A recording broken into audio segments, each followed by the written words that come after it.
नमस्कार parents. Jawahar Navodaya Vidyalaya selection test 2026 class 6 के online applications आ चुके हैं।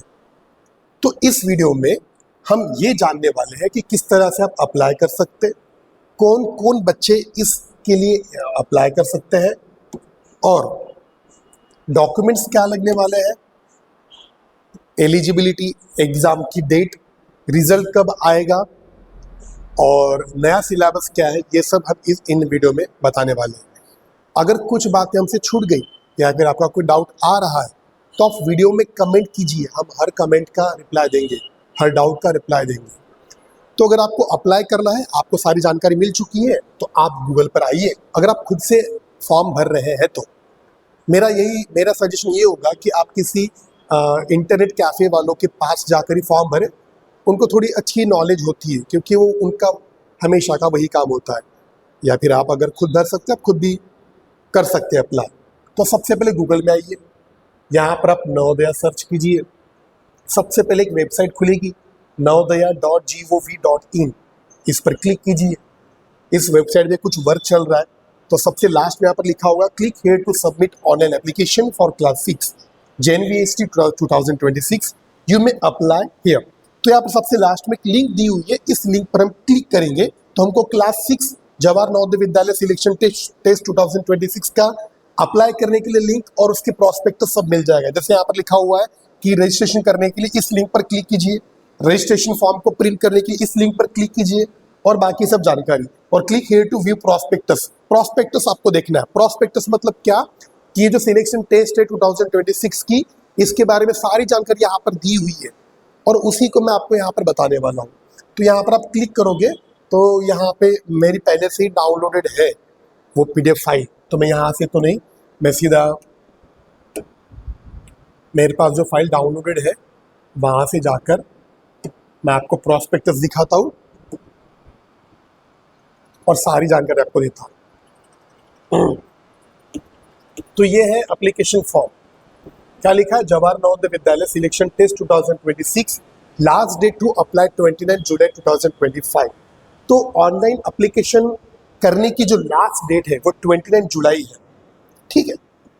फिर यहाँ पर कुछ इंट्रोडक्शन दिया है नवोदय विद्यालय के बारे में, उनके ऑब्जेक्टिव्स दिए हैं, उनका उद्देश्य क्या है। जो जवाहर नवोदय विद्यालय जो खुली हुई है स्टेट्स में, उसके बारे में उनका उद्देश्य क्या है वो दिया है। किस डिस्ट्रिक्ट में कितनी कितनी स्कूल्स है वो सब यहाँ पर जानकारी दी हुई है। मैं यहाँ पर जो जो जरूरी है वही जानकारी डिस्कस करने वाला हूँ। सबसे पहले जवाहर नवोदय विद्यालय सिलेक्शन टेस्ट 2026, तो 2026 की जो एग्जाम होने वाली है वो कब होने वाली है, यहाँ पर लिखा हुआ कि will be held in 2 phases as given below. 2 phase में एग्जाम होने वाली है। इसका मतलब ये नहीं कि आपकी एग्जाम 2 बार होगी, एग्जाम एक ही बार होगी। बस कुछ स्टेट वालों की एग्जाम किसी और डेट को और कुछ स्टेट वालों की एग्जाम किसी और डेट को। तो जो सैटरडे 13 दिसंबर 2025 को जो एग्जाम होगी वो इन स्टेट वालों की, आंध्र प्रदेश, असम, अरुणाचल प्रदेश और क्या ये हरियाणा, गुजरात, गोवा, छत्तीसगढ़, हिमाचल प्रदेश, जम्मू कश्मीर, केरला, कर्नाटक, झारखंड, मध्य प्रदेश, महाराष्ट्र। आप एक काम कर लो ना, वीडियो को थोड़ा पॉज कर लो, वीडियो को पॉज करके अपना स्टेट देख लो। ठीक है। इतने सारे नाम लेके टाइम को वेस्ट करने से अच्छा आप वीडियो को पॉज करो और अपना स्टेट का नाम देखो यहाँ पर है क्या। ठीक है। तो ये जो स्टेट्स के नाम लिखे हुए हैं इनकी एग्जाम 13 दिसंबर को होगी इसी साल, दिसंबर की 13 तारीख को इसी साल एग्जाम इन स्टेट वालों की होगी। और ये जो डेट दी हुई है ऑन सैटरडे 11 अप्रैल 2026, 2026 के अप्रैल मंथ में जो एग्जाम होगी वो इन स्टेट्स वालों की होगी। तो आप यहाँ पर वीडियो को पॉज करके देख लीजिए कि आपका स्टेट या आपका डिस्ट्रिक्ट का नाम इसमें है क्या। तो इसके हिसाब से आप अपने एग्जाम पीरियड को डिसाइड कर सकते हैं कि कब होने वाली है। ठीक है। आप या तो इसको वीडियो को पॉज करके देखो या फिर स्क्रीनशॉट ले लो। The last date to submit online application in 29 July 2025। तो ये एप्लीकेशन फॉर्म भरने की लास्ट डेट 29 जुलाई है इसी साल की, अभी अगले महीने तक। प्रोसीजर क्या है रजिस्ट्रेशन करने की, ये लिंक दी हुई है। जैसे मैंने आपको अभी बताया उस लिंक पर जाकर आप रजिस्ट्रेशन कर सकते हैं। Candidates and parents have to go through the notification cum prospectus and ensure the fulfilment of eligibility criteria. Parents को एक बार ये जो प्रोस्पेक्टस है इसको अच्छे से पढ़ लेना चाहिए, क्राइटेरिया देखना चाहिए कि आपका बच्चा उसके लिए एलिजिबल है या नहीं। वही प्रोस्पेक्टस मैं आपको बता रहा हूँ। The following documents in soft form JPG format of size between 10 to 100 KB may be kept ready for registration। तो जब आप ऑनलाइन फॉर्म भरोगे, आप जब रजिस्ट्रेशन करोगे तो आपको ये डॉक्यूमेंट्स लगने वाले सॉफ्ट कॉपी मतलब इन डॉक्यूमेंट्स को स्कैन करना होगा। और उसका अगर आप खुद से अप्लाई कर रहे हैं, आप खुद से फॉर्म भर रहे हैं, तो जो भी फाइल, ये जो डॉक्यूमेंट्स को आप स्कैन करोगे या इनकी फोटो लोगे, उसका साइज 10 KB से लेकर 100 KB के बीच होना चाहिए। 10 KB से कम नहीं होना चाहिए और 100 KB से ज़्यादा नहीं होना चाहिए। तो डॉक्यूमेंट्स कौन से हैं? फोटोग्राफ किसकी? कैंडिडेट की, बच्चे की, जो बच्चा भी क्लास 5th में है उसकी फोटोग्राफ। सिग्नेचर ऑफ पेरेंट, उस बच्चे के पेरेंट की सिग्नेचर, पापा है तो पापा की सिग्नेचर, मम्मी है तो मम्मी की सिग्नेचर। सिग्नेचर ऑफ कैंडिडेट, जो बच्चा एग्जाम देने वाला है, जो बच्चा 5th में है उसकी सिग्नेचर। सर ये कहाँ पे करना है? एक ब्लैंक पेपर पे पेरेंट की सिग्नेचर, ब्लैंक पेपर पे कैंडिडेट की सिग्नेचर, उसकी फोटो निकालो या फिर स्कैन करो। Aadhaar details, residence certificate issued by competent government authority. तो आधार कार्ड लगेगा। तो क्या डॉक्यूमेंट्स लगने वाले हैं? बच्चे की फोटोग्राफ, बच्चे के मम्मी या पापा की सिग्नेचर, बच्चे की सिग्नेचर और आधार कार्ड, बस यही लेके जाना है। अगर आप खुद से अप्लाई कर रहे हैं तो आप खुद से भी अप्लाई कर सकते हैं अगर आपको अच्छी जानकारी है तो। लेकिन मेरा सजेशन आपको यही रहेगा कि आप किसी इंटरनेट कैफे वाले के पास जाकर ही फॉर्म भरें, क्योंकि उनका ये हमेशा का काम होता है, उनको अच्छी जानकारी होती है। ठीक है, वैसे कोई बहुत बड़ी बात नहीं है इस फॉर्म को भरने की, लेकिन आप जब जाओगे तो ये सब डॉक्यूमेंट्स आपको साथ में लेके जाने हैं। इस बार जो है ना, हेड मास्टर सर्टिफिकेट जो हर साल आता है, क्या होता था, एक फॉर्म आता था, उस फॉर्म को हम प्रिंट करते थे। प्रिंट करने के बाद उसमें हम अपनी जानकारी भरते थे। प्रिंसिपल, हमारे प्रिंसिपल या हेडमास्टर उस पर स्कूल का सील लगाते थे और अपनी सिग्नेचर देते थे, और वो लेके हम फिर स्कैन करते थे और ऑनलाइन अप्लाई करते थे। इस बार हेडमास्टर सर्टिफिकेट नहीं है, बस ये 1 2 3 4 ही चीज़ें लगने वाली है। शायद मेरे हिसाब से हेडमास्टर सर्टिफिकेट ऐसे भी सिलेक्शन के बाद में मंगवाते ही है, तो तब लग सकता है। अभी हेडमास्टर सर्टिफिकेट की जरूरत नहीं है। Basic details of candidate like state, district, block, Aadhaar number. हाँ, अभी और एक डाउट होगा कि सर हम जब ऑनलाइन अप्लाई करने के लिए जाएंगे तो क्या क्या डिटेल्स उनको देनी पड़ेगी। तो जब आप फॉर्म भरने जाते हो तो आपको डिटेल्स क्या लगेगी? आपका स्टेट कौन सा है, डिस्ट्रिक्ट कौन सा है, ब्लॉक मतलब आपका तहसील तालुका कौन सा है, Aadhaar number, Apaar ID, PAN number school से मिल जाएगा, अपार आईडी स्कूल से मिल जाएगी, etcetera, are to be filled in the application portal. तो ये एप्लीकेशन पोर्टल पे आपको ये सब जानकारी भरनी पड़ेगी। तो आप जब भी फॉर्म भरने जाएंगे या फॉर्म भर रहे हैं, आपके पास स्टेट, डिस्ट्रिक्ट, ब्लॉक, आधार number, Apaar ID, PAN number ये होना चाहिए। The eligible candidates have to fill up the online form and upload the photograph along with signatures of photo candidate and his/her parent. The certificate should be uploaded in JPG format। ठीक हो गया। हाँ, अभी कुछ बच्चों का ऐसे है ना, सबसे बड़ा डाउट ये है कि सर मैं फॉर्म किस डिस्ट्रिक्ट के लिए भर सकता हूँ, है ना, ये सबसे बड़ा डाउट होता है बच्चों का। ये बहुत महत्वपूर्ण जानकारी, अच्छे सुनिएगा। कौन बच्चा किस डिस्ट्रिक्ट के लिए फॉर्म भर सकता है? आप 5th क्लास, आप 5 क्लास, आप 5वीं कक्षा जिस भी डिस्ट्रिक्ट में पढ़ रहे हैं उसी डिस्ट्रिक्ट में फॉर्म भर सकते हैं। आप 5th क्लास जिस डिस्ट्रिक्ट में पढ़ रहे हैं उसी डिस्ट्रिक्ट के लिए अप्लाई कर सकते हैं। मतलब हम रहते हैं, मतलब मैं रहता हूँ भंडारा डिस्ट्रिक्ट में, मान के चलो मैं क्लास 5th में हूँ, मुझे जवाहर नवोदय का फॉर्म भरना है, तो मैं भंडारा डिस्ट्रिक्ट का हूँ, तो मैं जो फॉर्म के लिए अप्लाई करूँगा वो भंडारा डिस्ट्रिक्ट के लिए होगा। मतलब अगर मेरा सिलेक्शन होता है तो मुझे भंडारा डिस्ट्रिक्ट की ही स्कूल मिलेगी। नहीं तो मैं 5th क्लास भंडारा डिस्ट्रिक्ट में पढ़ रहा हूँ और मैं गोंदिया डिस्ट्रिक्ट के लिए फॉर्म नहीं भर सकता। तो आप जिस डिस्ट्रिक्ट में पढ़ते हैं उसी डिस्ट्रिक्ट के लिए आप अप्लाई कर सकते हैं, दूसरे डिस्ट्रिक्ट के लिए नहीं। अब कुछ बच्चों का ये डाउट है कि सर मेरा जो प्रॉपर गांव है, मेरा जो प्रॉपर डिस्ट्रिक्ट है वो दूसरा है, हम जो पढ़ रहे हैं वो डिस्ट्रिक्ट दूसरा है। तो जब हम अप्लाई करने जाते हैं तो क्या होता है, हमारा फॉर्म एक्सेप्ट नहीं होता। उसके लिए जो है ना, आप इंटरनेट कैफे वालों को पूछ लीजिए, वो आपको उसका सोल्यूशन बताएंगे।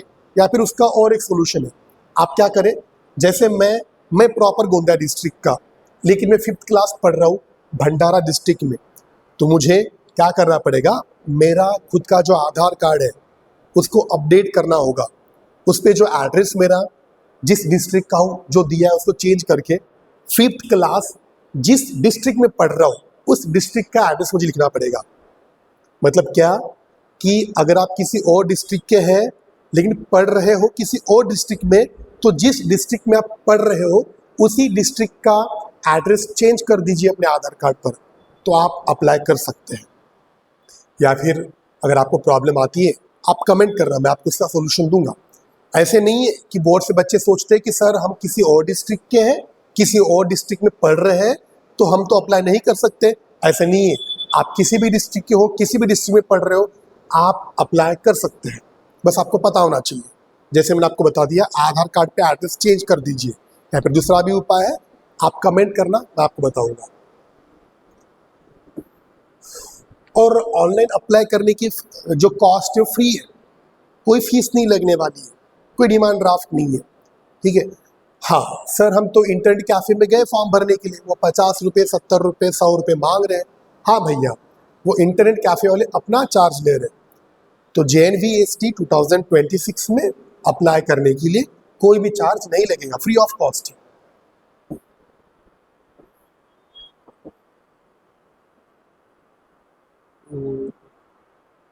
No request will be entertained to correct modify the data submitted by applicants। तो आपने एक बार जो जानकारी भर दी उसको आप बाद में मॉडिफाई नहीं कर सकते। एक बार आपका ऑनलाइन एप्लीकेशन सबमिट हो गया, आप उसके बाद कुछ भी मॉडिफिकेशन के लिए कुछ भी रिक्वेस्ट नहीं कर सकते। इसलिए जानकारी भरते समय होश में रहकर ठीक ठाक जानकारी, सही जानकारी भरें। The correction window to modify the information filled in the selected areas। हाँ, लेकिन कभी कभी क्या होता है ना, जैसे लास्ट डेट आपकी क्या है फॉर्म भरने की 29 जुलाई, उसके बाद भी करेक्शन विंडो ओपन होगी। करेक्शन विंडो में क्या आएगा, अगर आपको अपना जेंडर चेंज करना है, जेंडर मतलब अपनी गलती से क्या आप है मेल लेकिन आपने लिख लिया फीमेल, वो चेंज करना है तो वो हो सकता है।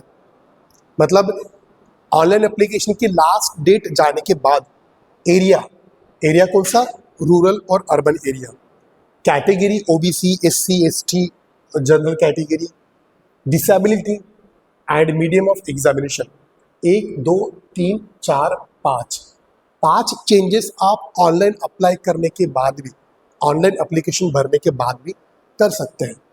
इसके अलावा और कोई चेंजेस नहीं होंगे। हाँ, एक चीज बताना भूल गया मैं, रूरल और अर्बन का, है ना, ये सबसे बड़ी बात है, ठीक है, ध्यान में रखो। सर हम कंफ्यूज हैं, हम क्या करें सर?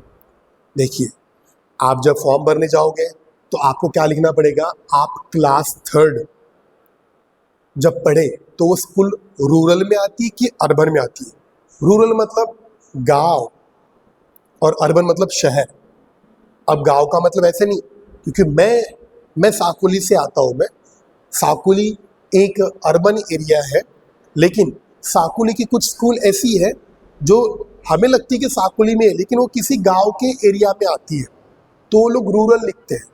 तो सबसे पहले आप क्या कीजिए, आप किसी भी सिटी के हो या कहीं के भी हो, तो आप क्लास 3rd, क्लास 4th और क्लास 5th, ये 3 क्लासेस अपने स्कूल से पता कीजिए। अपने स्कूल में जाइए, पूछिए कि सर मैम, मैं जो क्लास 3rd में था, जो भी स्कूल है, आप क्लास 3rd जिस भी स्कूल में पढ़े हैं, तो अपने स्कूल के टीचर से पता कीजिए वो स्कूल रूरल में आती है कि अर्बन में। क्लास 4th जिस स्कूल में पढ़े उस स्कूल का पता कीजिए रूरल में आती है कि अर्बन में। क्लास 5th जिस भी स्कूल में पढ़े उसका पता कीजिए कि रूरल में आती है कि अर्बन में आती है। अगर ये क्लास 3rd, क्लास 4th और क्लास 5th तीनों क्लास में से किसी एक क्लास भी अगर आपकी अर्बन में आती है तो आप अर्बन कैंडिडेट कहलाओगे। रूरल कैंडिडेट कौन कहलाएगा? जिसकी क्लास थर्ड, क्लास फोर्थ और क्लास फिफ्थ तीनों क्लास रूरल में आती है तो रूरल कैंडिडेट कहलाएगा। ठीक है, अगर आपका एक दिन का भी एडमिशन अगर अर्बन की स्कूल में हुआ है तो आप अर्बन कैंडिडेट कहलाओगे। ठीक है, मैं फिर से एक बार बता रहा हूँ, क्या है रूरल कैंडिडेट? कौन? जो क्लास थर्ड, क्लास फोर्थ और क्लास फिफ्थ तीनों क्लासेस अगर रूरल स्कूल में पढ़ा है तो रूरल कैंडिडेट, और तीनों क्लासेस में से एक क्लास भी अगर अर्बन की है तो अर्बन कैंडिडेट कहलाएगा। ठीक है, लेकिन वो बोर्ड से बच्चों का कभी कभी क्या होता है ना कि सर हम तो शहर से हैं और हमारे स्कूल शहर के बाहर है, हम अर्बन लिखे कि रूरल लिखे? अपने स्कूल से पता कीजिए, है ना। क्या पता आपकी स्कूल किसी गांव के किसी रूरल एरिया में आती हो, भले आपको लग रहा हो कि शहर में आती है लेकिन किसी रूरल एरिया में आती हो, तो ये सबसे पहले पता कीजिए। ठीक है, फिर भी कुछ भी डाउट आता है कमेंट में पूछ लो, बताऊंगा मैं आपको।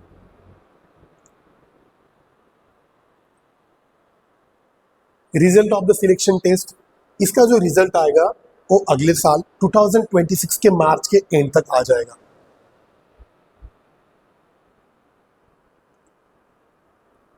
फिर यहाँ पर और कुछ जानकारी दी हुई है जो फिलहाल हमारे कुछ काम की नहीं है। कौन एलिजिबल है ना? Admission of candidate to class 6 in a JNV is district specific. A candidate who is studying class 5th in a district is allowed to apply for admission to JNV in the same district only. जो बच्चा class 5th में, कौन बच्चा eligible है, कौन बच्चा form भर सकता है? जो बच्चा क्लास 5th में है तो क्लास 5th जिस डिस्ट्रिक्ट में पढ़ रहा है उसी डिस्ट्रिक्ट के लिए अप्लाई कर सकते हैं। Where the okay okay okay okay same district, जिस डिस्ट्रिक्ट में पढ़ रहे हो वहीं पर अप्लाई कर सकते, किसी और डिस्ट्रिक्ट के लिए नहीं।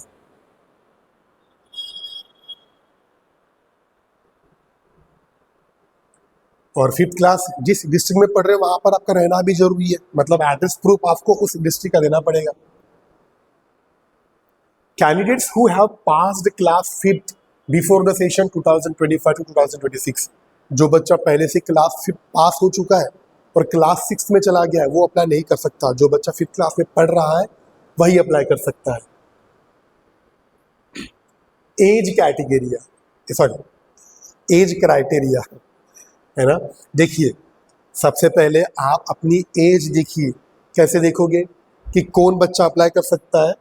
जो बच्चा बॉर्न बिफोर 1/5/2014, जिस बच्चे का जन्म 1 मई 2014, है ना, 1 मई 2014 के पहले हुआ, जिस बच्चे का जन्म इस डेट के 1/5/2014 इसके पहले हुआ है वो अप्लाई नहीं कर सकते। सर मेरा जो बर्थ हुआ है ना एग्जैक्ट इसी दिन हुआ है, 1 तारीख 5वां महीना 2014 इसी दिन हुआ है, हाँ आप अप्लाई कर सकते हैं। आपका एग्जैक्ट बर्थ इसी दिन हुआ है, आप अप्लाई कर सकते हैं, इसमें कोई दिक्कत नहीं, इसमें कोई प्रॉब्लम नहीं। एंड आफ्टर 31/7/2016, अगर आप जुलाई के 31/2016 के बाद पैदा हुए हैं तो आप अप्लाई नहीं कर सकते। मतलब आपकी डेट ऑफ बर्थ 1 मई 2014 से लेके 31 जुलाई 2016 के बीच होनी चाहिए, तो आप इसके लिए अप्लाई कर सकते हैं। ठीक है, आप अगर इन डेट के बीच के हैं तो आप अप्लाई कर सकते हैं। सर मेरा बर्थ एग्जैक्ट इसी दिन हुआ है 31 जुलाई को 2016 के, आप अप्लाई कर सकते हैं। देखो यहाँ लिखा हुआ है बोथ डेट्स आर इंक्लूसिव। ठीक है, चलो ये हो गया।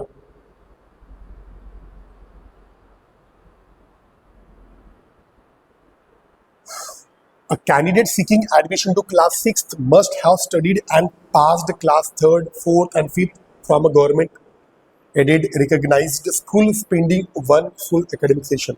हाँ ठीक है।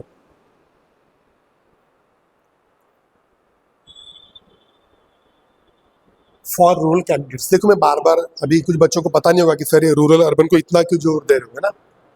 At least 75% of the seats in a district will be filled by candidates provisionally selected from rural areas of the district. तो जितनी सीट्स होती है 80 सीट्स होती है, कभी कभी 40 सीट्स भी होती है, तो क्लास 6 के लिए 80 सीट्स होती है। उस 80 सीट्स में से 75% रिजर्वेशन है रूरल कैंडिडेट के लिए। लेकिन कोई बच्चे क्या करेंगे, सर ने जैसे बताया कि 75% रिजर्वेशन है, मतलब नवोदय स्कूल में रूरल बच्चों को ज़्यादा लिया जाता है, तो हम क्या करते, रूरल लिख देते। नहीं, गलत इन्फॉर्मेशन आपको नहीं भरनी है। रूरल कैंडिडेट कौन कहलाएगा, जो क्लास 3, क्लास 4, क्लास 5 ये तीनों अगर रूरल में पढ़ा है तो रूरल कैंडिडेट कहलाएगा। ठीक है,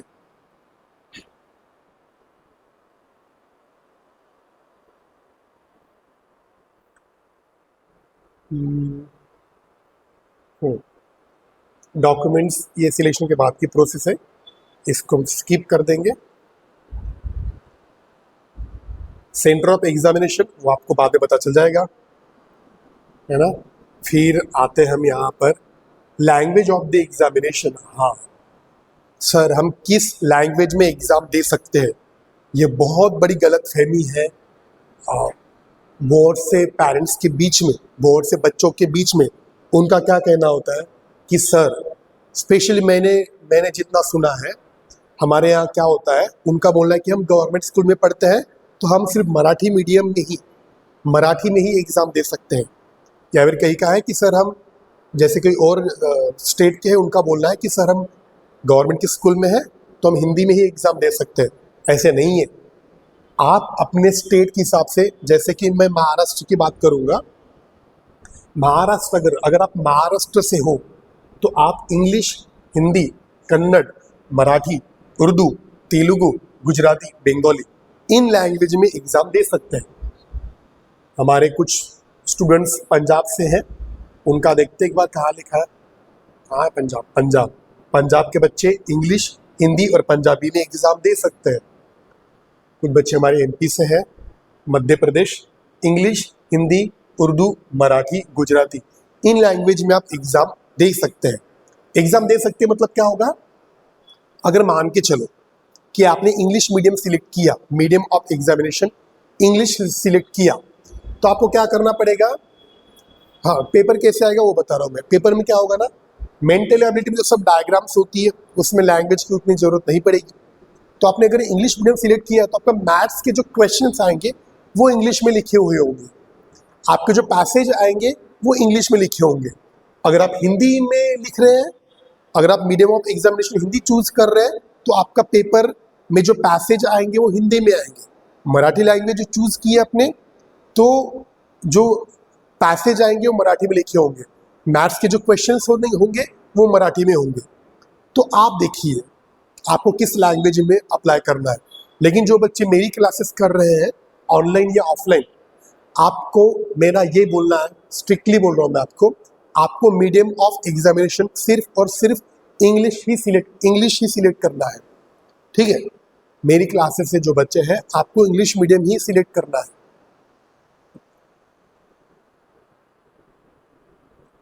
मेंटल एबिलिटी टेस्ट, तो यहाँ पर देखिए सिलेबस, अभी हम सिलेबस देखने वाले हैं। मेंटल एबिलिटी में 40 क्वेश्चंस होंगे, हर क्वेश्चन 1.25 मार्क कैरी करता है, टोटल 50 मार्क्स का होगा। एरिथमेटिक मतलब मैथ्स 20 क्वेश्चंस 25 मार्क्स होंगे। लैंग्वेज टेस्ट, लैंग्वेज जो होंगे आपके पैसेज 20 क्वेश्चंस होंगे, 4 पैसेज होते हैं और 25 मार्क्स, ऐसे टोटल 80 क्वेश्चंस और 100 मार्क्स होंगे। 2 घंटे आपको मिलेंगे। ड्यूरेशन जो दिया है इस ड्यूरेशन में करने की कोई ज़रूरत नहीं है, आपकी मर्जी।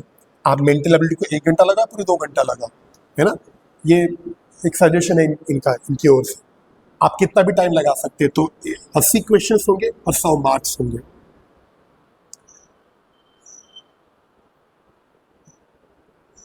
बाकी इन्फॉर्मेशन जो मार्कशीट कैसे भरना है, क्या भरना है, तो तुम आपको बताएंगे। देखिए सिलेबस है ना, सबसे पहले मेंटल एबिलिटी में ऑड मैन आउट आएगा, इस प्रकार से डायग्राम्स होगी। 4 डायग्राम में से एक डायग्राम जो डिफरेंट होती है ढूंढना होता है। फिगर मैचिंग, ये तो बहुत इजी होता है। यहाँ पर जो फिगर दी होती है क्वेश्चन फिगर में, इससे एग्जैक्ट दिखने वाली फिगर आपको ढूंढनी होती है। फिर यहाँ पर आता है ये क्या है, पैटर्न कंप्लीशन, है ना। एक फिगर के 4 पार्ट किए होंगे, एक पार्ट मिसिंग होगा, यहाँ से एक पार्ट ऐसा देखना है जो इससे मैच कर सके। फिर आएगा फिगर सीरीज कंप्लीशन, यहाँ पर 4 बॉक्स दिए होंगे, 3 डायग्राम दी होगी और कुछ पैटर्न फॉलो करके 4th बॉक्स में क्या आएगा वो आपको ढूंढना पड़ेगा ऑप्शंस में से, ठीक है। इसके बाद फिर एनालॉजी, इसमें क्या होगा, इन 2 फिगर में जो रिलेशन रहेगा वो सेम रिलेशन आपको इन 2 फिगर में ढूंढना पड़ेगा और यहाँ पे 4th फिगर क्या होगी, ऑप्शन से ढूंढना होगा। फिर क्या आता है, geometrical figure completion, triangle, square, circle. यहाँ पर ये एक इनकम्प्लीट शेप दिया रहेगा, इसको कंप्लीट करना होगा ऑप्शंस में से कोई एक को चिपका कर। फिर मिरर इमेजिंग, यहाँ पर मिरर इमेज होगा, इसकी मिरर इमेज कौन सी है, ऑप्शंस ढूंढना होगा। फिर आता है punched fold pattern, folding unfolding वाला चैप्टर। इसमें एक पेपर को फोल्ड करके उसमें कुछ पंच किया होगा, फिर उसको अनफोल्ड करके कैसे दिखेगा ये ऑप्शन से आपको ढूंढना पड़ेगा। स्पेस विजुअलाइजेशन है ना, यहाँ पर क्या होगा कि ये जो कुछ पीसेस दिए होंगे, इन पीसेस से कौन सा शेप बन सकता है वो आपको ऑप्शन में ढूंढना पड़ेगा। एम्बेडेड फिगर, एक फिगर दिया होगा, इसमें एक फिगर छिपी हुई होगी, वो आपको ऑप्शन में ढूंढना पड़ेगा। मैथ्स में क्या सिलेबस होगा, number and numeric system, 4 fundamental operations on whole number, factors and multiples including their properties, decimals and fundamental operations on them, conversion of fractions to decimals and vice versa, measurement of length, mass, capacity, time, money, etc., simplification of numeric expression, fractional numbers, addition and subtraction of like fractions and multiplication. तो fractions में आपको addition, subtraction, multiplication है, unlike fraction and division of fractional numbers not included. तो unlike fraction और division of fractional number, division syllabus में नहीं है, fraction का division syllabus में नहीं है। Profit and loss without calculation of percentage, profit या लॉस निकालना है बिना परसेंटेज कैलकुलेट किए, ये पहले आता था, अभी परसेंटेज में प्रॉफिट लॉस नहीं आता। Calculation of percentage of profit and loss exempted from the topic. Perimeter and area, perimeter और एरिया होगा। पेरीमीटर पॉलीगन का, किसी भी प्रकार के पॉलीगन का पेरीमीटर एरिया आ सकता है। Area of square, rectangle and triangle, area square का हो सकता है, रेक्टेंगल का हो सकता है, ट्रायंगल का हो सकता है as a part of a rectangle, क्योंकि रेक्टेंगल के पार्ट होते हैं स्क्वायर और triangle. Types of angle and its simple application, angles के ऊपर क्वेश्चन पूछे जाते हैं जो बहुत सिंपल होते हैं, है ना, एंगल्स के ऊपर, मतलब एंगल का टाइप कौन सा है, yes. Data analysis using bar diagram, graph and line chart, तो डेटा एनालिसिस आएगा। लैंग्वेज में क्या होगा, इसमें पैसेज दिया होगा और ये ऐसे पैसेज दिया होगा, इस पैसेज के ऊपर 5 क्वेश्चंस दिए होंगे, वो आपको सॉल्व करने होंगे। तो ये हो गया सर सिलेबस। मुझे लगता है मैं आपको सारी जानकारी दे दिया हूँ, फिर भी मैं एक बार आपको रिपीट कर देता हूँ। जो आपको डेट बताया था, उस डेट के पहले आपका जन्म नहीं होना चाहिए, और जो दूसरी डेट बताया था 31 जुलाई 2016, उसके बाद का जन्म नहीं होना चाहिए। आपको फोटोग्राफ आपकी, आपके पेरेंट्स की सिग्नेचर, आपकी सिग्नेचर, आधार कार्ड, ये लेके आपको फॉर्म भरने जाना है। आप क्लास 3, क्लास 4, क्लास 5, रूरल में आपकी स्कूल आती है, अर्बन में, ये आपको जानकारी लेके जानी है। एग्ज़ाम के बारे में बता दिया कि कौन से स्टेट की एग्ज़ाम किस डेट को होने वाली है। तो मेरे हिसाब से मैंने आपको जो इम्पोर्टेंट जानकारी थी वो बता दी है। फिर भी कोई जानकारी अगर छूट गई है तो आप कमेंट में पूछिए, मैं आपको रिप्लाई देकर आपके डाउट्स क्लियर करने की कोशिश करूँगा। तो यहाँ पर हम विश्राम क्या बोलेंगे इसको पता नहीं। चलो यहाँ से मैं अब विदा लेंगे, मिलेंगे अगले वीडियो में, जहाँ पर लगा कि कुछ और जानकारी आपसे हम साझा कर सकते हैं। जय हिंद।